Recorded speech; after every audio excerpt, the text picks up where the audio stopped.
آپ صلی اللہ علیہ وسلم مکہ کے باشندے، مکہ میں رہنے والے، کردار میں سب سے اعلیٰ، کردار میں سب سے اچھے، بالکل ہی ہر داغ سے پاک۔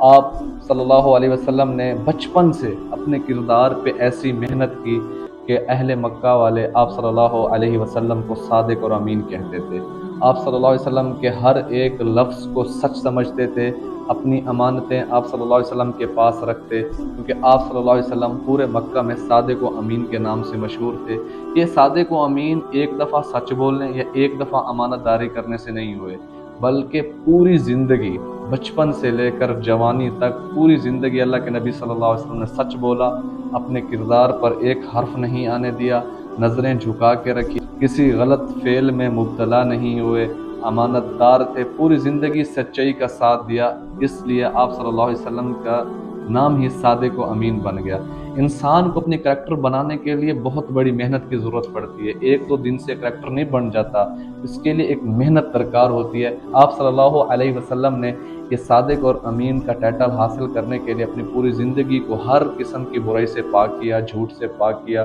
لوگوں کی امانتوں کا خیال رکھتے اور جیسے لوگ امانت رکھتے ویسے ہی واپس کر دیتے۔